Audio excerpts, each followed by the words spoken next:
इन दो पेड़ पौधों को एक साथ घर में लगा लो, पानी की तरह बरसेगा धन। नमस्कार दोस्तों, शास्त्रों में कुछ ऐसे पेड़ पौधों के बारे में बताया गया है जिन्हें अपने घर में या अपने घर के आसपास लगाने से हमारे घर में बरकत आती है, और इसी के साथ यह पेड़ पौधे हमारे कई सारे वास्तु दोष को भी समाप्त कर देते हैं। जिस भी घर के आंगन में या फिर घर के आसपास यह पेड़ पौधे लगे होते हैं, उस घर पर देवी देवताओं का आशीर्वाद सदा बना रहता है और ऐसे घर में सुख समृद्धि और खुशहाली हमेशा बनी रहती है। इसी के साथ आज हम आपको यह भी बताने वाले हैं कि वास्तु शास्त्र में किन पेड़ पौधों को घर में लगाने से मना किया गया है। इन पेड़ पौधों का घर में होना बहुत अशुभ माना जाता है। यह पेड़ पौधे हमारे घर में क्लेश को बढ़ावा देते हैं और हमारे घर के रिश्तों में दरार डाल देते हैं। इनकी वजह से हमारे घर में आर्थिक दिक्कतों का भी हमें सामना करना पड़ता है। आपके शत्रु बढ़ने लगेंगे और आप समाज में अपना मान सम्मान खो बैठोगे। इसे लेकर आप भी जाने अनजाने में इन पेड़ पौधों को अपने आंगन में लगा लेते हैं, तो इन्हें जितनी जल्दी हो सके घर के आंगन से हटा दे। तो आइए सबसे पहले जानते हैं कौन से हैं वह पेड़ पौधे जिन्हें अपने घर के आंगन या घर के आसपास लगाना बेहद ही शुभ माना जाता है। लेकिन उससे पहले अगर आप भी चाहते हैं कि माता लक्ष्मी का आशीर्वाद आप पर सदा बना रहे, तो इस वीडियो को एक लाइक करके आपके अपने चैनल ज्ञान लाभ को सब्सक्राइब कर लें और कमेंट बॉक्स में जय लक्ष्मी माता लिखकर अपनी हाजिरी अवश्य लगाएं। नंबर 1, अशोक का वृक्ष। दोस्तों, पुराणों में यह बात लिखी हुई है कि अशोक के वृक्ष पर अप्सराओं का भी वास होता है। ऐसी मान्यता है कि यह वृक्ष शोक और निराशा और जीवन के सभी परेशानियों को समाप्त कर देता है। अगर आप अशोक के वृक्ष को अपने घर के आसपास या किसी भी स्थान पर लगाते हैं, तो इससे आपके घर के सदस्यों के बीच में हमेशा सुख शांति बनी रहेगी और समाज में आपका मान सम्मान बढ़ेगा। अशोक का पेड़ हमेशा शीतलता और खुशी प्रदान करता है। पुराणों के अनुसार जब रावण ने माता सीता को अपहरण कर लिया था और उन्हें लंका में रखा था, तो माता सीता वहां अशोक वाटिका में थी और अशोक के वृक्ष ने ही माता सीता की सेवा की थी। इसी वजह से देवी सीता ने अशोक के पेड़ को यह वरदान दे दिया था कि जिस भी जगह अशोक का वृक्ष लगा हुआ होगा वहां पर सदैव मेरा निवास रहेगा और उस घर में धन की कोई कमी नहीं रहेगी। जिस घर के आसपास अशोक का वृक्ष होगा उस घर पर सदैव मेरी कृपा रहेगी। नंबर 2, पीपल का पेड़। दोस्तों, आपको एक छोटा सा पीपल का पेड़ कहीं से ले लेना है या फिर आप इसे किसी गमले बूटे की दुकान से भी खरीद कर ला सकते हैं। इसके बाद आपको पीपल के पेड़ को किसी जलाशय के नजदीक यानी कि किसी छोटे से तालाब के नजदीक लगा देना है। ऐसा करने से आपको सैकड़ों यज्ञ के समान फल की प्राप्ति होगी। जब भी इस पीपल के पेड़ से पत्ते टूटकर उस जलाशय के पानी में गिरेंगे तो वह एक पिंड के समान होगा और आपके पितरों को तृप्ति प्रदान करेगा। इससे आपके जो भी पितृ दोष होते हैं वह धीरे धीरे समाप्त हो जाएंगे। भगवान श्री कृष्णा भी यह कहते हैं, जो भी व्यक्ति प्रतिदिन स्नान करके पीपल के पेड़ को स्पर्श मात्र कर लेता है उसे अपने जीवन के सभी पापों से मुक्ति मिल जाती है। इसके साथ धन की प्राप्ति होती है और वह व्यक्ति अपने शत्रु से कभी भी पराजित नहीं होता। पीपल के पेड़ में ब्रह्मा, विष्णु और शिव जी निवास करते हैं। पीपल की जड़ में विष्णु जी, पीपल के तने में शिव जी और पीपल के पेड़ के अग्रभाग में ब्रह्मा जी वास करते हैं।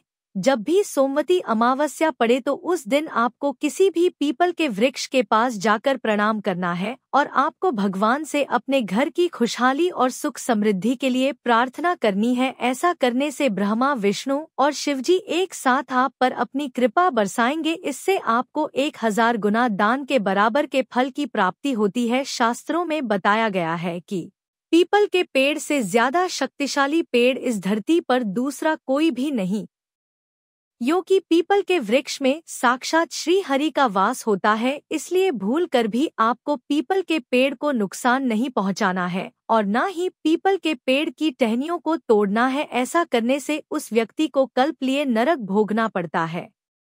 नंबर 3, आंवले का पेड़। श्री कृष्ण कहते हैं कि आंवले का पेड़ सभी लोकों में प्रसिद्ध है। आंवले का पेड़ बेहद ही पवित्र होता है। अगर आप आंवले का पेड़ अपने आंगन में या फिर अपने घर के आसपास कहीं पर लगाते हैं तो इससे जन्म और मृत्यु के बंधन से मुक्त हो जाते हैं।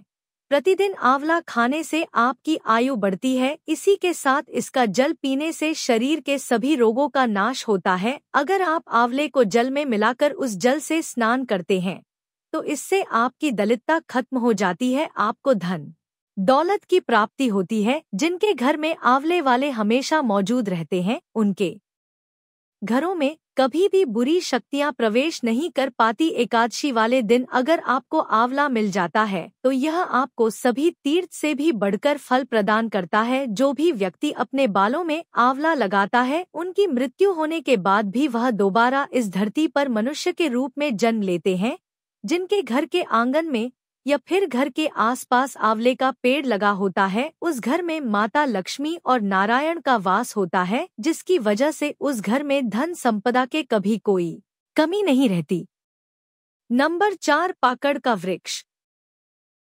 पुराणों में पाकड़ के वृक्ष को लेकर बहुत से बातें बताई गई है। पुराणों में यह बताया गया है कि जो भी व्यक्ति पाकड़ का वृक्ष को लगाता है उसे महायज्ञ करने के समान फल की प्राप्ति होती है। हमारे शास्त्रों में कलयुग को लेकर बहुत सी भविष्यवाणियां की गई है, जिसमें यह बताया गया है कि मनुष्य कलयुग में महायज्ञ नहीं कर पाएगा। इसीलिए आपको आपके जीवन में एक पाकड़ के वृक्ष को जरूर लगाना है। फिर चाहे वह आपके घर के आसपास हो या किसी भी जगह पर, पाकड़ का वृक्ष जब तक हरा भरा रहेगा तब तक यह आपके घर में दुख और दरिद्रता नहीं आने देगा। नंबर 5, नीम का वृक्ष। पद्म पुराण में ऐसा बताया गया है कि जो भी व्यक्ति अपने जीवन में एक भी नीम का वृक्ष लगाता है तो सूर्य देव उससे प्रसन्न रहते हैं। अगर आप नीम के पेड़ को अपने घर के आसपास कहीं पर भी लगाते हैं तो यह आपको कई रोगों से बचाता है। इसके साथ ही यह पेड़ आपको आयु भी प्रदान करता है। नीम का पेड़ माता लक्ष्मी को अति प्रिय होता है और वह नीम के पेड़ के नीचे निवास करती है। इसलिए अगर आप अपने घर के आसपास नीम के पेड़ को लगाते हैं तो इससे आपके घर में धन संपदा की वृद्धि होगी और आपके घर में पानी की तरह धन बरसेगा। नंबर 6, जामुन का पेड़। अगर आप भी यह चाहते हैं कि आपके घर में एक कन्या के रूप में साक्षात माता लक्ष्मी जन्म ले तो आप अपने घर के आसपास जामुन का पेड़ लगा सकते हैं। पद्म पुराण में यह लिखा हुआ है कि जो भी व्यक्ति अपने घर के आसपास जामुन का पेड़ लगाता है उसके घर में कन्या का जन्म होता है, जो आपके गौरव को बढ़ाती है। कन्याओं को माता लक्ष्मी का स्वरूप माना जाता है, जिससे आपके घर में कभी भी धन की कोई कमी नहीं रह जाएगी और माता लक्ष्मी आपसे प्रसन्न होंगी। नंबर 7, बेल का वृक्ष। पुराणों में यह बताया गया है कि बेल के वृक्ष में साक्षात भोलेनाथ का वास होता है और वही गुलाब पर देवी पार्वती निवास करती है। इसीलिए अगर आप किसी भी बेल के वृक्ष के पास एक गुलाब का पौधा लगा देते हैं तो इससे आपको भोलेनाथ के साथ साथ माता पार्वती का भी आशीर्वाद प्राप्त होगा, जिससे आपके घर में कभी भी दुख और दरिद्रता नहीं आएगी और ऐसे घर पर भोलेनाथ और माता पार्वती की हमेशा कृपा बरसती है।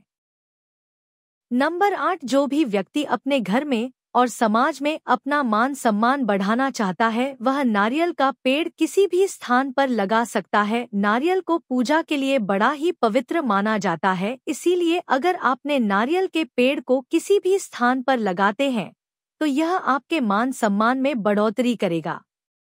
नंबर 9, अगर किसी को विवाह के लिए वर या फिर वधू नहीं मिल रही है तो उसे अपने घर में अनार का वृक्ष लगाना है। इससे उस व्यक्ति के जीवन में चल रही विवाह संबंधी सभी बाधाएं खत्म हो जाएगी। नंबर 10, अंगोल का पेड़ लगाने से आपके वंश की वृद्धि होती है और आपको संतान सुख की प्राप्ति होती है। अगर किसी को संतान सुख नहीं मिल पा रहा है तो उसे अपने घर के आसपास अंगोल का पेड़ लगाना चाहिए। इससे उसे संतान सुख की प्राप्ति होगी। लेकिन दोस्तों, इसके अलावा आपको अपने घर के आसपास भूलकर भी ताड़ वृक्ष बिल्कुल भी नहीं लगाना है, क्योंकि ताड़ का वृक्ष संतान का नाश करने वाला होता है और इससे घर में रह रहे संतानों की उन्नति नहीं होती। दोस्तों, यह तमाम जानकारी जन रुचि को ध्यान में रख कर दी जा रही है। वास्तु शास्त्र के उपाय को अपनी आस्था और विश्वास पर आजमाएं। वीडियो का उद्देश्य सिर्फ आपको बेहतर सलाह देना है। इस संदर्भ में हम किसी भी प्रकार का कोई दावा नहीं करते हैं।